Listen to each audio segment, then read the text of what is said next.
Babak 971, Hati Seorang Penguasa.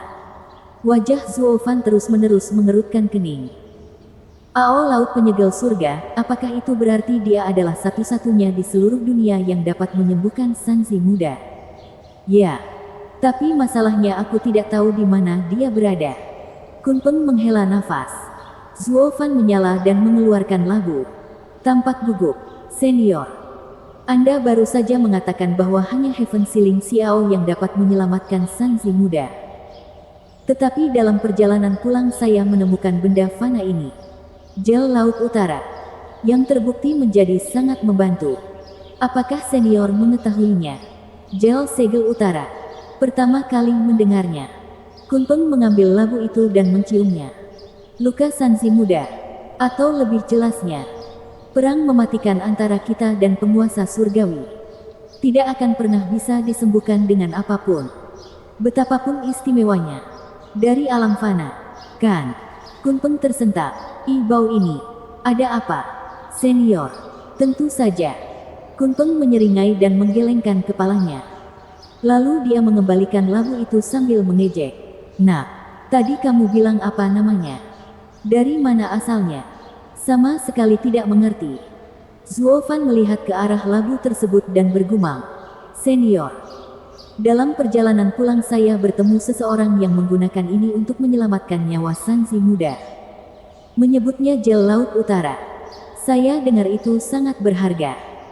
Saya harus membayar 20 juta batu suci hanya untuk jumlah kecil ini. Namun tetap saja memberikan harga yang sangat murah bagi saya. Kunpeng mendengus dan memberinya tatapan main-main. Apa senior? Apa masalahnya? Zuo Fan bertanya dengan rasa ingin tahu. Sambil menunjuk ke arah labu itu sambil menyeringai puas. Kunpeng menggelengkan kepalanya. Kalian manusia memuji segala sesuatu yang langka sebagai sesuatu yang berharga. Zuo Fan masih belum mencapai tujuannya. Tetapi pria itu melanjutkan. Nah, catatan rahasia 9 kata-kata orang tua itu memiliki banyak obat-obatan super rahasia dan langka. Bukan. Apakah ini termasuk di antara mereka? Tidak. Zuo Fan menggelengkan kepalanya dengan canggung. Mungkin karena ini adalah wilayah fana. Penguasa 9 kata-kata tidak mungkin mengetahuinya. Banteng. Kunpeng langsung mengumpatnya. Tidak ada wilayah fana di masa lalu. 9 kata-kata pasti mengetahui benda apa ini. Tetapi menganggapnya tidak layak untuk dicatat. Kalau begitu ini. Sampah Heaven Sealing Xiao. Kunpeng mengangkat alisnya sambil terkekeh. Zuo Fan membeku. Lalu tergagap. Maksudmu hal ini? Kamu mengerti sekarang. Sampah dari binatang suci tampak seperti harta dunia lain bagi kalian rakyat jelata. Tapi bagi penguasa, itu adalah sampah. Sampah. Sial. Bahkan jika itu Anda. Apakah Anda benar-benar akan pergi dan menanyakan sampel tinja beberapa ahli secara acak hanya untuk alasan akademis? Hahaha. Kunpeng menertawakannya. Hanya manusia sepertimu yang menganggap ini berharga.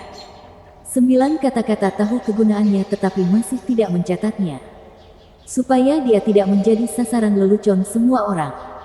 Wajah Zuo Fan berkedut dengan cara yang aneh. Kebenaran kotor akhirnya muncul di pikirannya yang tidak mengerti. Tentu saja itu membantu menyembuhkan luka Sanzi muda. Karena itu berasal dari Heaven Sealing Xiao. Bahkan jika itu datang dari ujung yang lain. Ia masih memiliki kekuatan yang besar. Benar. Dan juga, mata Kunpeng bersinar dengan cahaya samar. Zuo Fan langsung mengambil pikirannya. Laut Penyegel Surga Ao berada di Laut Daratan Utara. Aku akan membawa Sanzi muda ke sana sekarang juga. Zuo Fan menarik Sanzi muda untuk pergi. Tunggu. Kunpeng memotong antusiasmenya. Menimbulkan ekspresi penasaran darinya. Kunpeng menarik napas dalam-dalam. Tanah utara sangat berbeda dari sini dan belum lagi akan memakan lebih banyak waktu untuk mencari jejak orang tua di Laut Utara. Waktu sangat penting di sini. Karena nyawa Sanzi muda dipertaruhkan. Dia semakin memudar saat kita berbicara. Setiap hari menjadi semakin berbahaya baginya. Senior artinya. Telapak tangan Kunpeng mengeluarkan nyala api biru. Menembakkan kedua tangannya ke arah Sanzi muda dan membiarkan api melewati titik akupunturnya. Sambil meletakkan telapak tangannya di dahi Sanzi muda. Api biru menyala dan meresap ke dalam tubuh anak itu melalui titik akupuntur. Membentuk cahaya biru samar di sekitar Sanzi muda untuk menjaganya tetap aman. Sambil menghela nafas panjang, Kunpeng menarik kembali tangannya. Aku belum berada pada level penyegelan orang bodoh yang lama. Tapi hal kecil ini bukanlah apa-apa. Api adalah sumber kehidupan. Jadi saya menggunakan Chaos Flame untuk membuat segel surga dan menjaga semangat muda Sanzi di dalam tubuhnya. Memberi Killing Shield waktu untuk pulih saja tidak cukup. Tapi setidaknya tidak akan bertambah buruk. Sekarang kamu perlu mengunjungi naga tua itu juga. Jadi dia akan menggunakan api emas penghancur dan menjaga energinya agar tidak bocor juga. Ini akan memberi cukup waktu bagimu untuk menemukan Laut Ao dan menyelamatkannya. Senior tidak bisa menyegelnya sepenuhnya. Tidak. Jiwa biruku melindungi jiwa. Sedangkan jiwa naga memurnikan daging. Melawan masalah seperti dua energi yang saling bertabrakan. Kita hanya bisa melakukan apa yang kita bisa. Aku menjaga jiwanya tetap utuh sementara naga menjaga tubuhnya agar tidak memburuk. Hanya itu yang bisa kami lakukan. Kunpeng menjelaskan. Zuo Fan mengangguk dan memeluk Sanzi muda.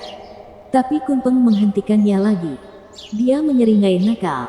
Nah, kehidupan anak itu tidak akan bertambah buruk untuk saat ini jadi tidak perlu panik.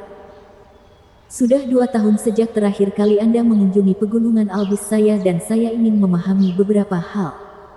Apakah kamu sudah membuat kemajuan? Saya menyegel 3 dari 8 terowongan angin dunia. Zuo Fan berbicara dengan jelas. Kunpeng mengangguk. Cukup cepat.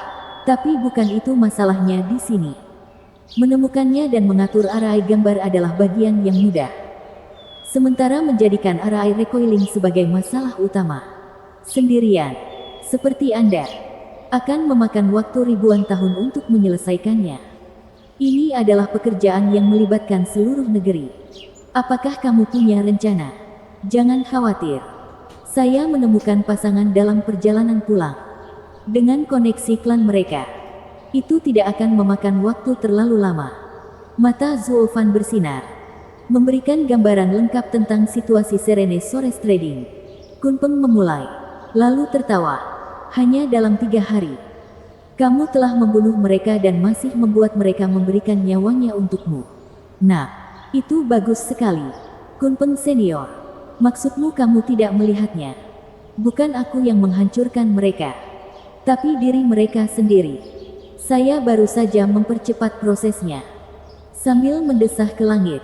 Dia dengan datar menyatakan. Di dunia ini. Selalu ada cara untuk bertahan hidup. Hanya saja kamulah yang menggali kuburmu sendiri melalui tindakanmu. Kunpeng terkekeh dan mengangguk. Zuo Fan. Kamu telah berkembang dalam 2 tahun ini. Semakin dekat dengan sikap seorang penguasa. Berdaulat, ya. Kunpeng mengungkap tatapan ragu-ragunya. Orang-orang mengira Sovereign Stage adalah perwujudan kekuatan. Namun, yang tersembunyi dari pandangan mereka adalah hati seorang penguasa. Hal ini berarti berkomitmen pada dunia di sekitar Anda. Menemukan sifat dan cara kerja dunia ini dengan mengambil jalan yang jarang dilalui dan menguatkan hati dan pikiran Anda. Untuk memahami masa lalu dan masa depan. Dunia itu sendiri. Dalam genggaman tangan Anda. Dengan dirimu yang sekarang. Meskipun kekurangan kekuatan. Kamu telah membuat kemajuan dalam sikapmu. Mengikuti cara dunia bekerja. Pria sejati akan melihat bahaya yang dihadapinya dan menghindarinya. Tetapi semua orang akan kesulitan membedakannya. Tidak mampu menghindari bencana. Anda mungkin tidak menyadarinya. Namun Anda biasanya memikirkan gambaran yang lebih besar. Berjalan menuju takdir Anda. Separuh dengan skema dan separuh lagi dengan surga. Sekarang setelah Anda memahami sifat dunia dan dapat menangkap peluangnya. Sama seperti Serene Forest Trading yang berjalan menuju kehancuran yang mereka buat sendiri. Anda hanya memilih waktu terbaik agar mereka bisa lolos darinya sambil dengan santai membuat mereka bekerja untuk Anda. Anda tidak benar-benar melakukan apapun kecuali memahami tren dunia. Mengikuti arus adalah panggung berdaulat. Alis Zhuo Fan bergetar sambil berpikir. Saya tidak pernah memikirkannya sebelumnya. Hanya mengetahui bahwa dengan melemparkan batu roh iblis ke Serene Forest Trading akan menyebabkan masalah besar. Karena kematian mereka hanyalah masalah waktu. Adapun tuan muda kedua, pada akhirnya dia akan bekerja dengan saya dan perusahaan itu akan menjadi milik saya. Yang harus saya lakukan hanyalah bersabar. Hati seorang penguasa untuk melihat masa depan dan mengetahui nasib. Anda melihat akhir dari hal tersebut sehingga Anda mengikuti tren dunia dan mempercepat prosesnya. Setiap penguasa adalah istimewa. Setelah melepaskan kumparan fana, sementara kamu telah melakukannya dalam pikiranmu. Kunpeng tersenyum. Ketika aku memintamu untuk menemukan sisa-sisa penguasa surgawi, aku yakin kamu akan menemukannya karena aku merasa ini akan menjadi masa depanmu. Hahaha. Aku membuat pilihan yang tepat. Dengan bantuanmu, semuanya sudah selesai. Sekarang bawa Sanzi muda dan pergi. Aku akan menyuruh gagak berkepala 3 pergi sampai kamu menemukan Xiao. Bukankah dia seorang penolong yang penting? Anda akan membiarkan saya memilikinya. Zhuo Fan tercengang. Kunpeng menunjukkan senyuman samar. Ya, benar. Tapi kamu lebih membutuhkan bantuannya daripada aku. Dan juga, ketika kamu bertemu dengan orang bodoh tua itu, kamu mungkin berpikir bahwa penolong itu tidak banyak gunanya. Hahaha. Babak 972, 9 Raja Pedang berkumpul. Ledakan. Di tempat terdalam ibu kota Kekaisaran Sword Star Empire, di gunung tertinggi berdiri sebuah istana yang megah. Namun, desain mewahnya dirusak oleh badai petir yang terus-menerus di atas dan sambaran petir yang tak henti-hentinya menghantam area tersebut. Setiap serangan penuh dengan kekuatan untuk menghancurkan segalanya. Tapi tidak akan ada kehancuran seperti yang dilakukan istana sehingga setiap serangan yang mendarat di dekat atau di atasnya akan terserap seluruhnya.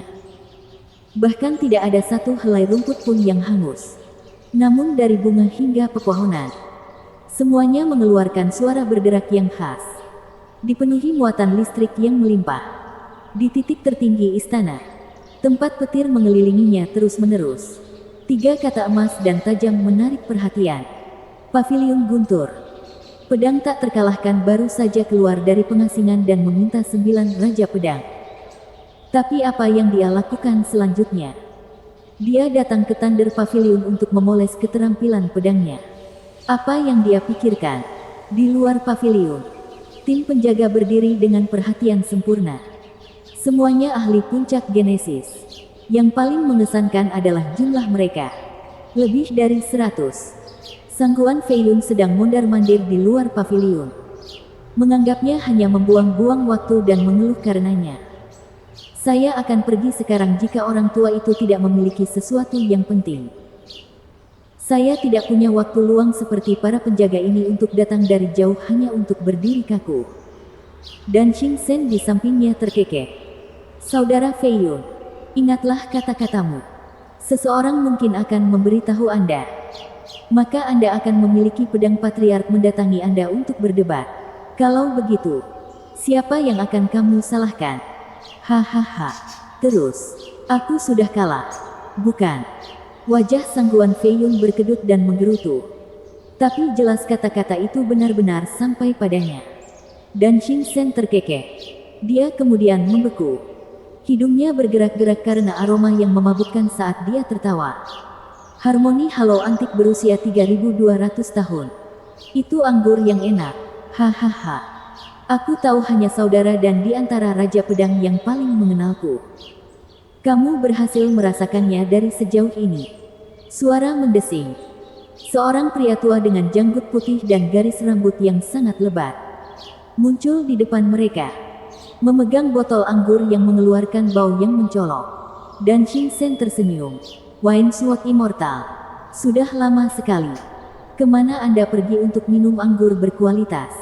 Bolehkah memberiku sebotol? Hehehe. Bagaimana mungkin aku bisa melupakan sahabatku? Kakak Dan. Tapi kali ini, Aku tidak membawakannya untukmu. Kenapa? Memonopoli semuanya. Dan Xing Sen mengolok-olok. Wine Sword Immortal melambai dengan acuh. Saudara Dan, saya tidak sengaja bersikap kasar di sini. Anggur yang begitu enak tidak cukup untuk diriku sendiri.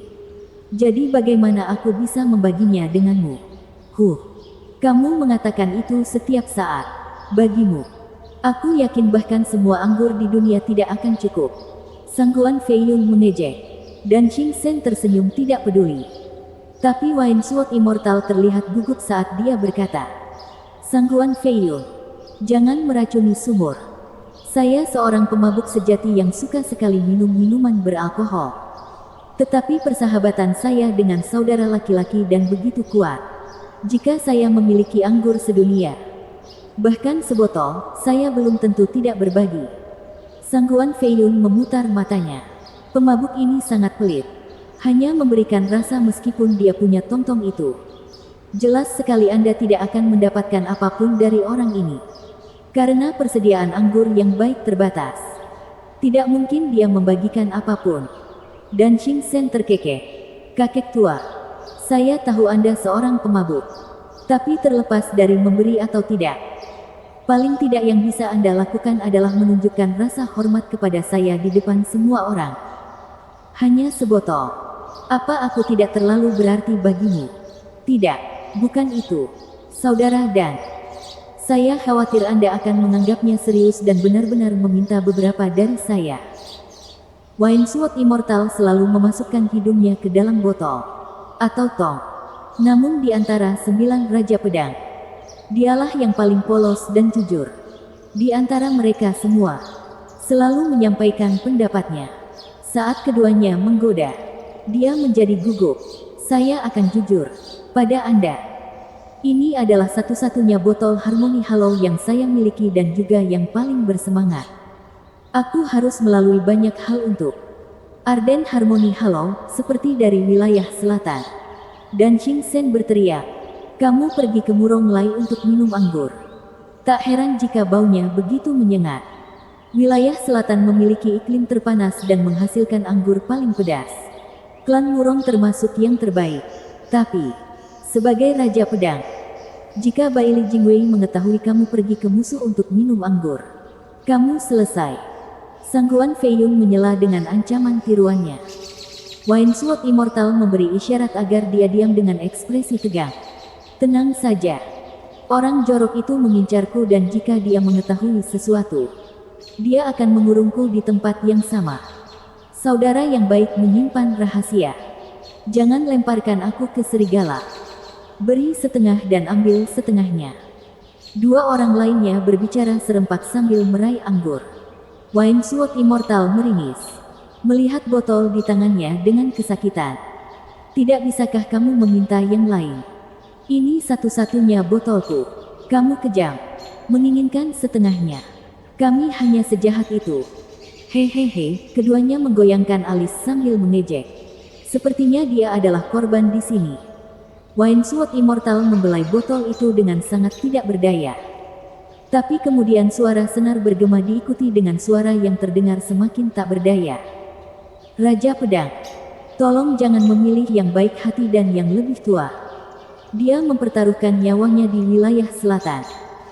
Mengapa kita para Raja Pedang harus bermain satu sama lain meskipun kita adalah orang luar?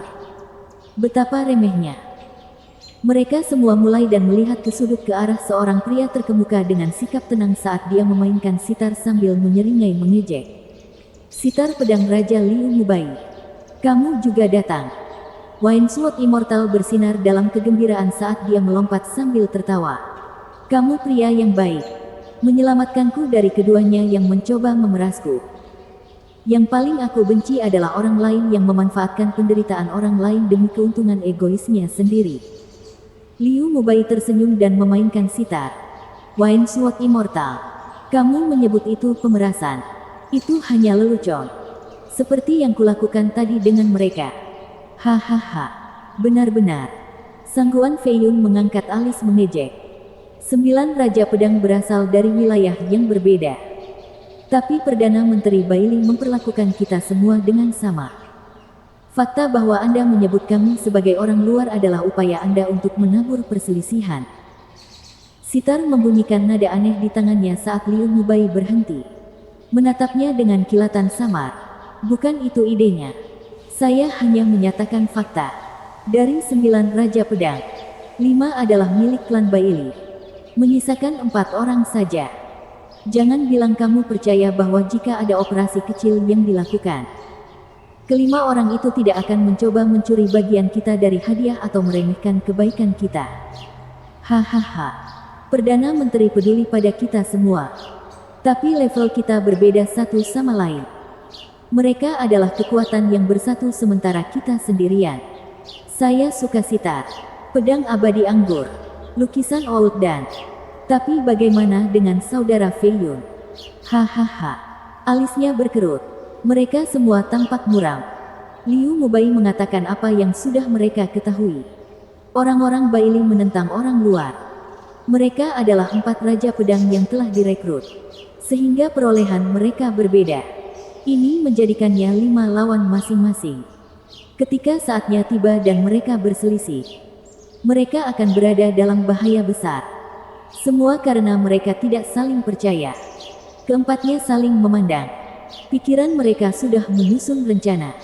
Sitar pedang raja. Apakah kamu mencoba untuk membuat 3 Raja Pedang lainnya melawan klan Baili? Gemuruh. Suara menggelegar mengikuti kemunculan seorang pria garang dan berbadan besar. Matanya bersinar seperti kilat. Kekuatannya mengguncang udara di sekitarnya.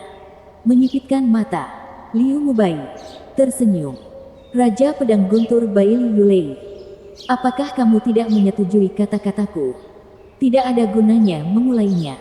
Baili Yulei mencemooh. Hanya ada klan kami yang terbaik di dunia. Kamilah yang memiliki keputusan akhir.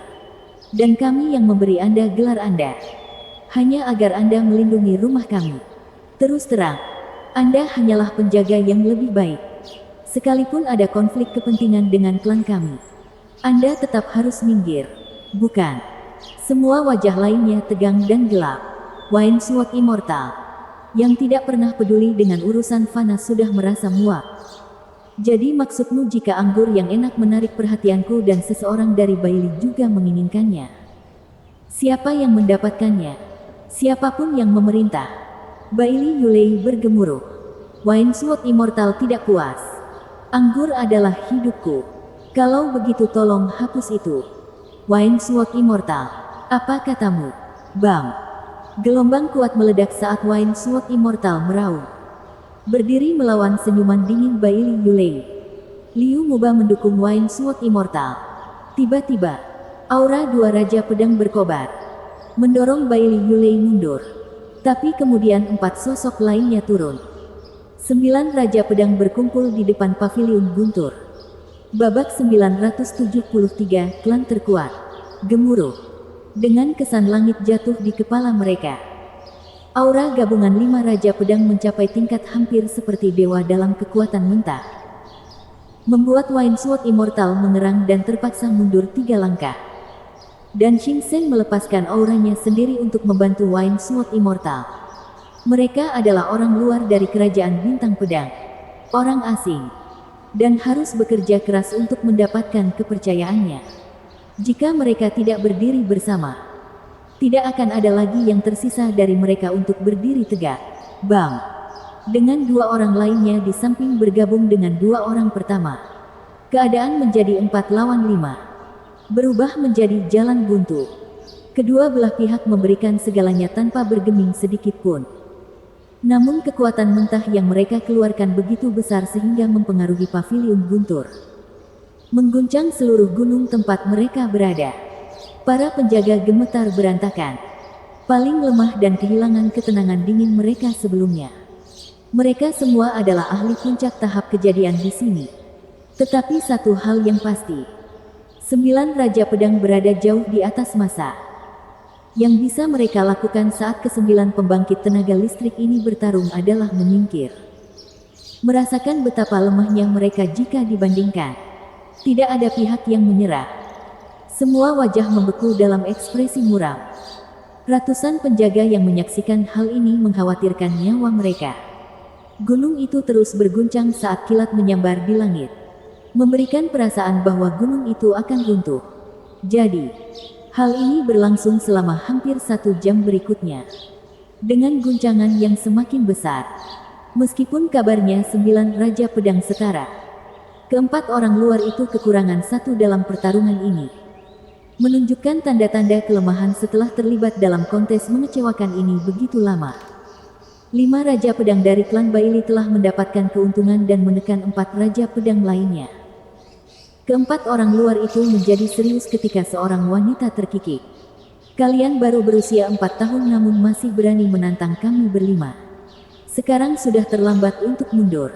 Bailey Yuyu, kamu sungguh puas karena hanya memiliki 1 lagi. Miliki harga diri dan bertarung 1 lawan 1 denganku jika kamu berani. Tantangan pedang anggur abadi. Sosok anggun itu menjulurkan lidahnya saat dia mencemooh. Orang bodoh tua yang bau. Wanita ini tidak ingin membuang waktu bersamamu. Nona. Bukankah itu seharusnya perempuan? Mata Sangguan Fengyun bersinar saat dia mengejek.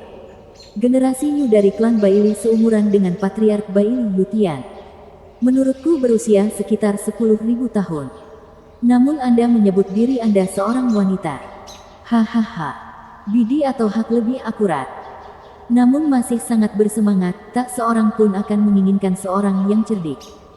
Bailey Yuyu menyipitkan mata dan memekik Bansi. Siapa yang mengatakan omong kosong sehingga semua Yu berasal dari generasi yang sama? Patriark menganugerahkan karakter ini kepada anggota klan Bailey yang mencapai peringkat Raja Pedang. Untuk menunjukkan kekuatan kita adalah kekuatan surga. Apakah Anda tahu bahwa pembaca bintang, karakter, atau Yu mempunyai banyak arti berbeda? Melawan, memerintah, mengelola, memerintah, kerajaan. Dengan rasa haus darah yang terpancar di matanya, tangan Bailey Yuyu berkilau dingin saat dia mengirimkan energi pedang perak yang bergemuruh ke Sangguan Feiyun dengan jarinya. Kamu pikir aku takut padamu? Darah. Sangguan Feiyun mendengus dan menarik 2 jari saat dia menebas. Melepaskan seni pedang melonjak ke arahnya. Ledakan. Ledakan keras itu semakin mengguncang gunung itu, mengirimkan bebatuan ke alirannya. Dengan auranya menjadi tegang hingga pecah. Para penjaga panik. Sementara Raja Pedang lainnya mengerutkan kening. Sejauh ini mereka menjaga konfrontasi tetap bersahabat. Hanya sekedar unjuk kekuatan. Namun kini ada yang melakukan kekerasan. Dengan kekuatan 9 Raja Pedang, bentrokan akan menyebabkan kehancuran total. Selain itu, mereka berdua mungkin mati karenanya. Apapun hasilnya, tetap buruk tidak peduli bagaimana seseorang mengirisnya. Inilah sebabnya mengapa Patriark dan Perdana Menteri melarang adanya pertikaian di antara mereka. Dan tidak menerima hukuman yang berat. Suara mendesing. Gelombang energi kedua melesat ke arah Sangguan Feiyun saat Bailey Yuyu meludah. Terkutuklah kamu, Sangguan Feiyun. Aku akan mengulitimu hidup-hidup. Ayo. Sangguan Feiyun menghadapi tantangannya dengan ejekannya sendiri dan seni pedang melonjak. Raungan bergema di seluruh langit sebelum kedua pedang energi itu mempunyai kesempatan untuk melepaskan kehancuran yang tidak perlu lebih lanjut ke dunia. Cukup. Apakah kamu akan bertarung di depan paviliun guntur? Di depan Patriark? Semua orang tersentak dan menemukan 2 pria bergegas mendekat dan membuat mereka berhenti ketika mereka membungkuk. Salam, Yang Mulia. Salam Perdana Menteri. Di sebelah Bailey Jingwei muda berdiri seorang pria parubaya dengan alis tajam dan perawakan tinggi. Matanya menunjukkan kebijaksanaan, namun menyembunyikan kilatan dingin yang hanya bisa dimiliki oleh Raja Kerajaan Bintang Pedang. Tepat di belakangnya ada 10 pemuda dengan pria paling tampan memimpin, yang tampaknya baru berusia 20-an. Namun penampilan mudanya memungkiri kekuatan yang dimilikinya, yaitu seorang ahli Genesis Stage. 9 lainnya juga merupakan ahli tahap harmoni jiwa lapisan kelima. Muda dan kuat, hati Sangguan Feiyun mencelos. Melihat teman-temannya dan wajahnya pun muram. Klan Bailey penuh dengan bakat. Mereka tidak disebut sebagai klan terkuat tanpa alasan. Pemimpin para pemuda tidak lain adalah putra mahkota. yang mampu menggunakan pena dan pedang. Sekarang dia sudah berada di tahap kejadian. Masa depannya ditetapkan sebagai Raja Pedang berikutnya. Adapun 9 lainnya, mereka juga luar biasa. Semuanya memiliki peluang bagus untuk menjadi Raja Pedang. Sekarang 9 Raja Pedang memiliki 5 dari klan Baili. Tetapi jika dilihat, akan ada lebih banyak lagi. Kekuatan klan perkasa ini terus meningkat. Pasti akan membuat masa depan Raja Pedang asing ini semakin menyedihkan. Ada kemungkinan besar, dan sama sekali tidak disambut baik, bahwa mereka bahkan akan dicopot dari jabatan tersebut. Sepertinya mereka tidak bisa melakukan apapun untuk mengubahnya. Klan Baili sekuat itu. Dan bukan karena kebetulan atau kebetulan. Tetapi melalui survival of the fittest mereka menciptakan kerajaan ini. Pedang tak terkalahkan membangun dominasi klan. Menempatkan otokrasinya. Dengan setiap generasi dipilih dan dipersiapkan dengan cermat untuk mencapai tingkat yang lebih tinggi. Adapun keturunan yang gagal lolos, Baili Yutian mengirim mereka ke perbatasan dan tidak pernah menginjakkan kaki di ibu kota kekaisaran lagi. Tidak semua keluarga kekaisaran memegang kekuasaan. Seandainya putra mahkota gagal memenuhi harapannya, dia sekarang akan direduksi menjadi posisi sampah seperti penguasa kota. Tak heran jika hak waris tidak ada pada marga ini. Gagal berkembang berarti berubah menjadi pengemis. Jika benih yang baik menghasilkan buah di antara mereka yang dikirim ke kota-kota perbatasan, mereka akan dipanggil kembali ke ibu kota kekaisaran untuk dipersiapkan. Pada kesempatan yang sangat jarang, mereka bahkan bisa menjadi kaisar. Setidaknya itulah yang dikatakan pedang tak terkalahkan. Seluruh kekaisaran berputar di sekitar orang yang satu ini. Sang Patriark, yang membuat perkataannya menjadi hukum. Inilah mengapa hak kesulungan tidak berarti kekuasaan instan dan kedudukan tertinggi di kekaisaran. Itu karena klan Baili dipenuhi dengan perjuangan jika seseorang ingin memahami sesuatu. Pengecualian adalah orang yang merosot seperti Baili Jingyu. Sementara Baili Jingwei dan Baili Jingxi, orang-orang yang memiliki sedikit kekuatan namun sangat bijaksana. Posisinya dinilai berdasarkan bakat luar biasa mereka. Sebagai Perdana Menteri dan sebagai Kaisar. Itu semua berkat patriark mereka mendapatkannya. Atau mereka akan menjadi bukan siapa-siapa. Jadi, sejak keduanya berkuasa, kekaisaran berkembang pesat. Sistem ini tidak dapat dibayangkan di tempat lain. Karena pasti akan menimbulkan kekacauan. Mengapa ini berhasil di sini? Itu karena tidak ada seorang pun di dunia ini yang dapat mengungguli Baili Yutian dan menantang kata-katanya. Baili Jingwei berbicara dengan dingin. Jelaskan padaku apa yang terjadi saat ini atau aku harus melaporkan ini kepada Patriark. Perdana Menteri, dia menghinaku. Baili Yuyu menusukkan jarinya ke arah Sangguan Feiyun. Pria yang dituduh itu mencemooh. Perdana Menteri, Anda selalu mengatakan bahwa 9 Raja Pedang tidak memihak. Tetapi kelima orang dari klan Baili ini memperlakukan kami sebagai orang luar sebagai bukan apa-apa. Apakah ini benar? Baili Jingwei menoleh ke 5 orang itu dan berbicara. Raja Pedang. Patriark sendirilah yang mengundang keempat orang ini menjadi Raja Pedang. Untuk mengabdi pada kekaisaran. Jangkauanku terbatas dan aku tidak punya kekuatan untuk mengatur masalah antar Raja Pedang. Tapi kita sekarang bertemu dengan Patriark dan menurutmu apa yang akan dia katakan ketika dia mendengar laporanku tentang ini? Kelima Raja Pedang bergidik sekaligus. Baili Yuyu menangkupkan tangannya dengan ketakutan. Perdana Menteri, saya terlalu kasar dan meminta Perdana Menteri untuk tidak. Bukan apa. Suara keriput bergemuruh di telinga semua orang seperti guntur dan membuat semua orang gemetar. Patriark Kekaisaran Bintang Pedang, yang terkuat di 5 negeri. Pedang tak terkalahkan Baili Yutian telah tiba. Babak 974 pedang tak terkalahkan. Seiring dengan gelombang kekuatan yang mengguncang tanah dan udara di sekitar mereka. Yang berdiri di depan mereka adalah seorang lelaki tua kekar berjanggut putih. Mata berwarna kuning, rambut seputih salju, kerutan yang sangat dalam seolah diukir. Namun yang membuat semua orang terkesima. Bahkan orang-orang seperti 9 Raja Pedang adalah tatapan tajam dan kilatan cahaya ungu di dalamnya. Mereka merasakan jantung mereka bergetar karena tatapan tajam itu. Membuat mereka berkeringat. Bang! Dalam kilatan petir ungu, sebuah pedang panjang muncul.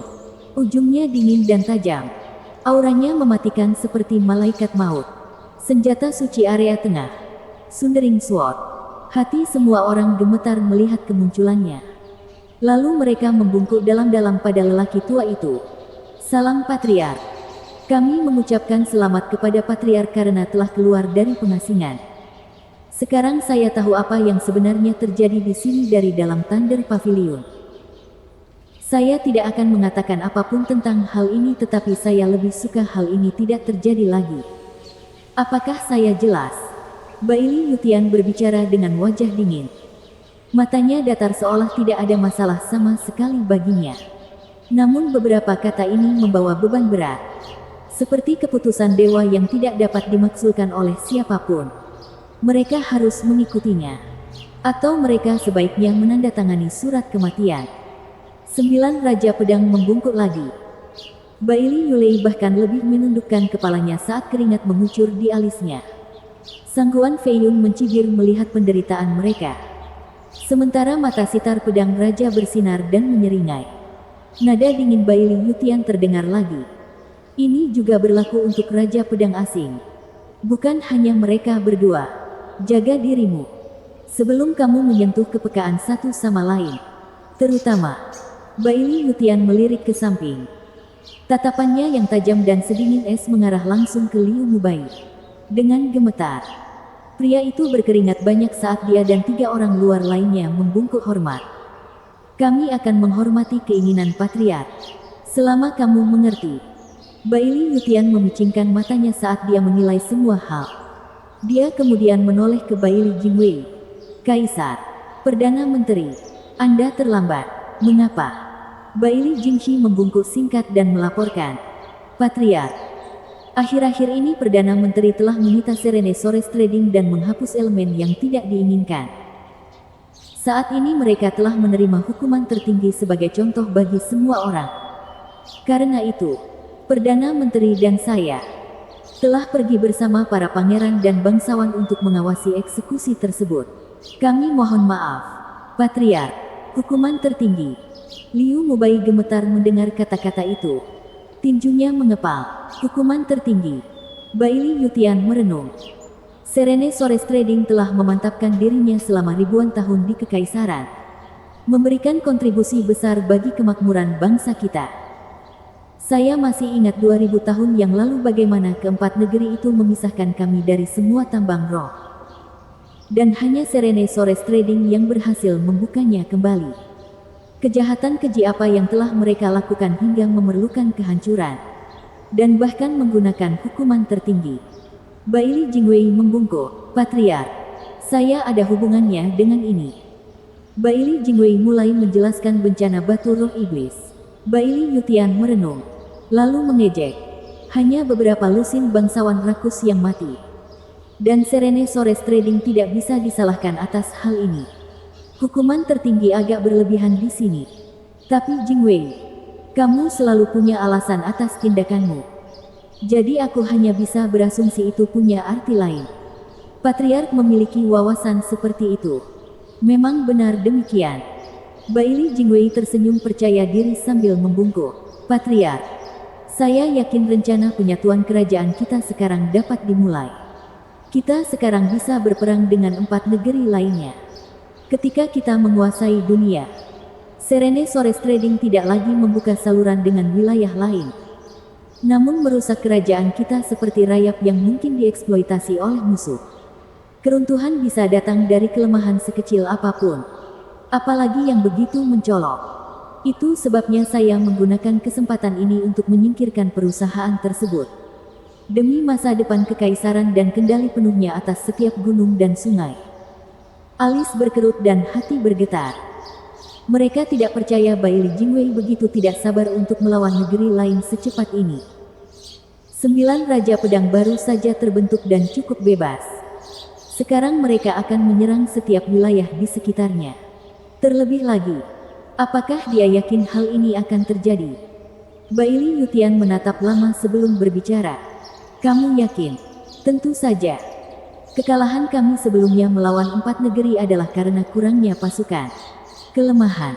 Saat satu daratan jatuh, 3 daratan lainnya melompat, membiarkan punggung kami terbuka dan mendorong kami untuk bertahan. Mata Baili Jingwei bersinar.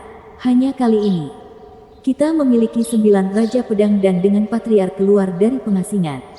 Bahkan dengan memiliki 4 front, pasukan besar kita akan menghancurkan mereka sebelum mereka dapat bergabung bersama. Saya yakin ini adalah peluang terbesar Kerajaan Bintang Pedang. Membiarkan hal ini berlangsung lebih lama akan membuat negeri ini menemukan serangan balik bagi Raja Pedang kita dan akan memperburuk keadaan. Baili Jingwei, jangan setengah-setengah. 9 Raja Pedang baru saja terbentuk dan Anda sudah tidak sabar untuk berperang. Bicara tentang kejam, semua orang memikirkan hal yang sama dalam pikiran mereka. Baili Yutian berhenti dan berkata kepada yang lain, Anda adalah Kaisar. Apakah Anda setuju dengan keputusan Perdana Menteri Anda? Patriark Jingwei selalu melakukan segala sesuatunya dengan berani dan bijaksana. Sesuatu yang kurang dariku. Yang bisa dilakukan oleh kursi saya hanyalah mengekang keinginannya dan mencegahnya melakukan kesalahan. Baili Jingshi tersenyum sambil membungkuk. Tetapi setelah debat selama 3 hari, dia meyakinkan saya. Meskipun rencana tersebut terasa terburu-buru, tidak diragukan lagi rencana tersebut juga diterapkan secara cepat. Tidak hanya kepada kami dan akan terbukti efektif. Jadi saya memberikan persetujuan saya terhadap rencana ini. Kekaisaran akan segera mengirimkan pasukannya dan menyerang seperti kilat. Baili Yutian menatap keduanya dan mengangguk. Karena kalian berdua menginginkan ini, maka aku tidak punya alasan untuk menentangnya. Itulah yang akan kami lakukan. Keduanya membungkuk dalam-dalam dan tersenyum puas. 9 Raja Pedang kagum di dalam hati. Tapi bukan karena rencana cerdik keduanya, tapi kemampuan Patriark dalam menggunakan bakat. Dalam kekaisaran jenis ini, dengan Patriark yang selalu mengawasi, kekuasaan kaisar terikat sehingga tidak diperlukan taktik yang berat. Kuncinya adalah toleransi dan memiliki wawasan. Terlebih lagi ketika di kerajaan lain, Perdana Menteri lebih banyak mengurus urusan daripada kaisar. Hal ini membuat kursi Perdana Menteri membutuhkan bakat pemerintahan yang sejati dan hanya orang-orang seperti Baili Jingwei yang dapat mengisinya. Seperti semua posisi berkuasa, mereka datang dengan godaan yang akan membuat Perdana Menteri gegabah dan membiarkan keputusannya terlalu dipikirkan. Oleh karena itu, peran kaisar bukanlah memimpin suatu negara, melainkan mengekang semangat Perdana Menteri. Ini berarti tidak ada persyaratan yang bersifat kejeniusan yang saleh. Karena hal itu hanya akan berbenturan dengan yang pertama dalam upaya untuk menjadi yang teratas dan menyebabkan konsekuensi yang serius. Apa yang dibutuhkan oleh kursi ini adalah individu biasa yang sesuai dengan bakat Perdana Menteri. Hal ini tidak mengacu pada kemampuan rendah hati seseorang, namun sikap moderat di atas segalanya. Itulah siapa Baili Jingshi. Seember air dingin ketika bakat Baili Jingwei berkobar terlalu banyak dan membawanya ke bumi. Hal ini menyebabkan Kaisar Kerajaan Bintang Pedang hampir tidak pernah mengambil keputusan apapun dalam suatu masalah. Selalu berada di tengah-tengah segala sesuatunya. Faktanya, dia lebih berperan sebagai penyangga di latar belakang. Saat dia menangani segala sesuatunya agar berjalan lancar, dia tidak terlibat dalam kebijakan. Namun ketika situasi menuntut, dia ada di sana untuk menjawab panggilan tersebut dan menghindari bencana yang mungkin terjadi. Oleh karena itu, keduanya, yang satu terburu-buru dan yang lainnya pendiam, saling melengkapi dalam menghasilkan solusi yang tepat. Karena seluruh kekuasaan mereka berasal dari otoritas yang diberikan oleh Patriark kepada mereka.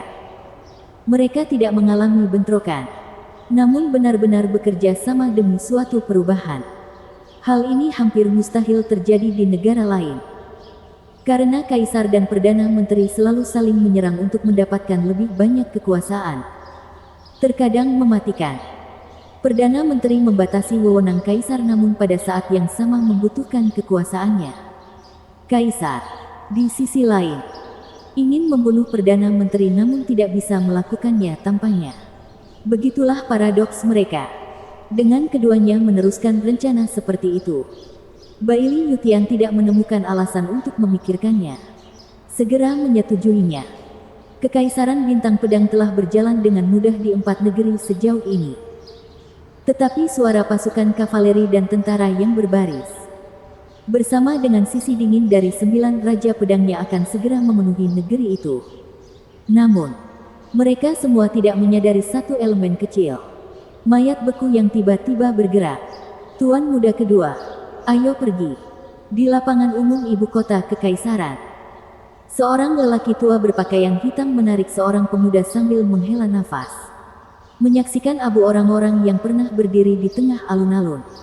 Kehangatan masih segar di kulitnya. Pemuda itu mengepalkan tinjunya dan menghilang di antara kerumunan. Kata-katanya yang penuh fitnah hanya sampai ke telinga si tetua. Elder Ming, aku bersumpah kita akan bangkit kembali. Saat aku membunyikan bel kehancuran kerajaan Bintang Pedang.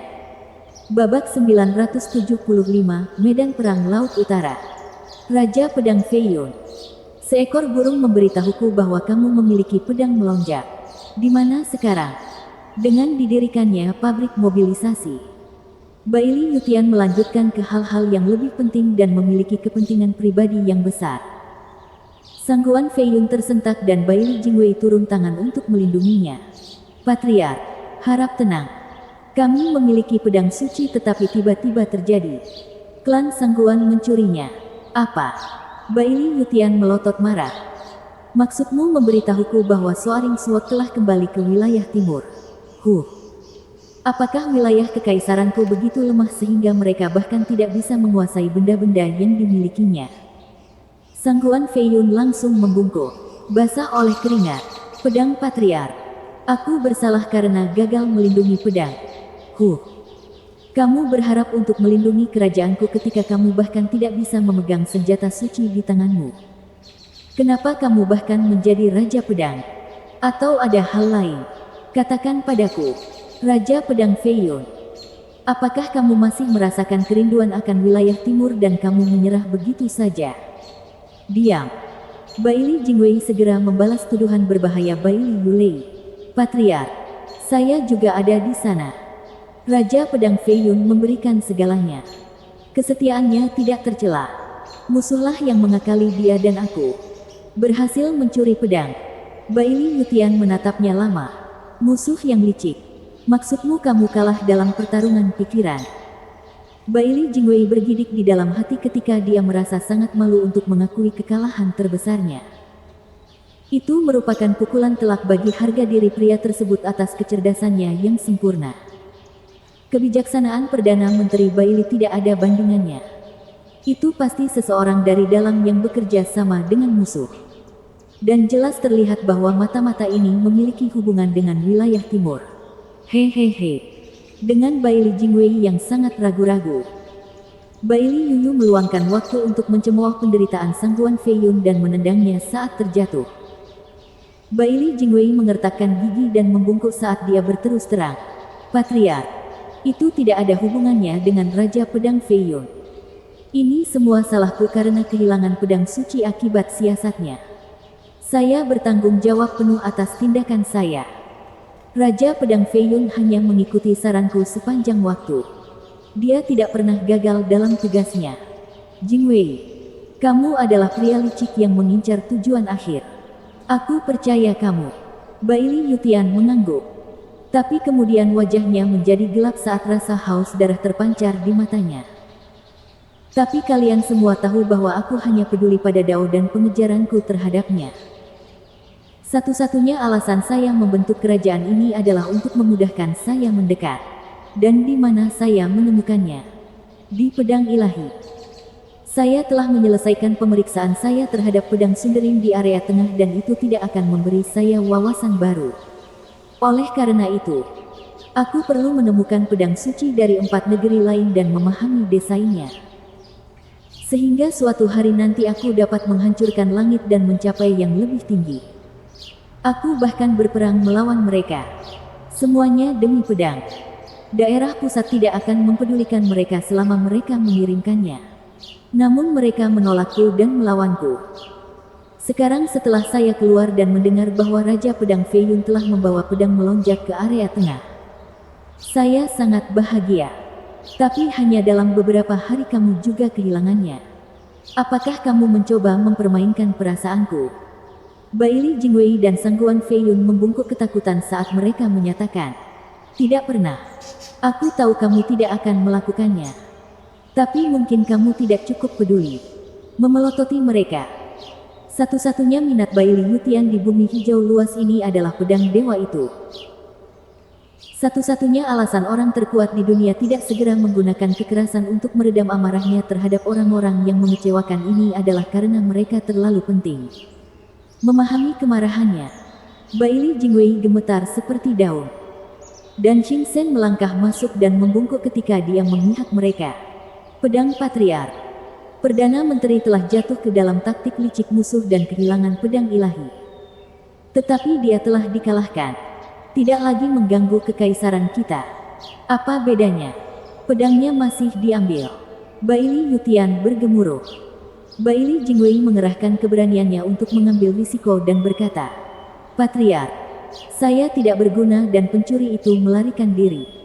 Saya tidak berhasil membawanya ke pengadilan." Apa? Keterkejutan Sangguan Feiyun bergema. Bahkan sebelum Baili Yutian sempat mengatakan apapun. "Perdana Menteri, bukankah saudara dan yang mengakhiri anak itu? Kenapa kamu bilang dia kabur?" Baili Jingwei berbicara dengan sangat kesakitan pada harga dirinya. "Saya juga berpikir begitu. Tapi orang yang menjual batu roh iblis ke Serene Sores Trading adalah seorang pria dengan seorang anak di punggungnya. Cocok dengan deskripsinya. Terlebih lagi, Murong Sue juga melihatnya dan memastikan bagaimana dia mengumumkan dirinya sebagai Gui Fan. Itu tidak mungkin." Sangguan Feiyun tersentak tak percaya. Bagaimana bisa orang mati muncul kembali di area pusat dan hanya dalam 3 hari menyebabkan kekacauan di ibu kota kekaisaran dengan membunuh hampir setengah pejabatnya? Apakah itu hantu pendendam? Baili Jingwei menghela nafas. "Kalau saja begitu, saya khawatir dia berhasil melarikan diri tepat di depan mata saya dan melakukan taktik yang lebih kejam lagi. Dia terlalu cerdik. Pertama kalinya aku bertemu dengan pikiran yang keji dan penuh perhitungan." Baili Jingwei tampak penuh penyesalan. Baili Yutian memperhatikan mereka berbicara dan menghela nafas. "Dengan kata lain, kamu bahkan tidak tahu apakah dia sudah mati dan dia menghilang dari bawahmu setelah bersenang-senang denganmu." "Ya, Patriark." Baili Jingwei menghela nafas dan menundukkan kepalanya. Sejak dia mengetahui Zuo Fan masih menarik napas, dia merasa hancur. Kepercayaan dirinya hilang. Dia merasa terhina karena musuh hanya melenggang dan melakukan tindakannya untuk merusak tempat di bawah pemerintahannya. Baili Yutian mengangguk dan berbicara, "Jingwei, saya telah memperhatikan bakat Anda dalam berpikir lebih dalam. Yang terbaik di bidang Anda. Di puncak permainan Anda. Pertama kali mendengar tentang masalah ini. Saya pikir itu karena kelalaian besar. Hanya untuk melihatnya sebagai kebenaran. Anda melakukan yang terbaik. Tetapi bertemu musuh sejati Anda. Ini bagus. Saya meminta hukuman Patriark." "Tidak. Kegagalanmu adalah hukuman terbesar bagimu. Lagi pula kamu bukan yang paling bijaksana." Baili Yutian menyeringai. Seseorang yang hanya mengetahui kesuksesan akan bersemangat menghadapi tandingannya. Hanya untuk merasa hancur pada akhirnya karena kehilangan kepercayaan dirinya sebagai yang terbaik. Ini merupakan pukulan terbesar bagi siapapun yang memiliki talenta besar. Dan bagi harga dirinya. Tidak perlu menghukummu. Tidak ketika kamu sudah menghukum dirimu sendiri. Baili Jingwei gemetar dan mengertakkan gigi karena malu. Baili Yutian melanjutkan, "Kamu harus berterima kasih kepada Tuhan karena telah memberimu lawan. Jika Anda seperti saya, tak terkalahkan sepanjang hidup Anda dan hanya memandang ke langit dan mengabaikan apapun di sekitar Anda, Anda akan memahami arti kesepian. Keunggulan seperti itu akan selalu disertai dengan kesendirian. Mungkin ini hukuman surga bagiku. Karena aku terlalu kuat, pamer. Wajah semua orang berkedut karena keangkuhan berlebihan dari Invincible Sword. Tidak peduli bagaimana aku mendengarnya. Sepertinya kamu membunyikan klaksonmu. Kami mengerti. Kamu berada di puncak dunia dibandingkan dengan kami dalam seni bela diri. Tapi bisakah kamu menahannya sedikit? Anda serius memintanya. Kemudian lagi. Tidak ada yang akan mencoba dan memberikannya kepadamu juga. Setidaknya berusahalah dan pikirkan perasaan kami. Ya. 9 Raja Pedang adalah orang-orang yang berstatus tinggi dan sombong. Meski kini terpotong oleh bualan orang ini.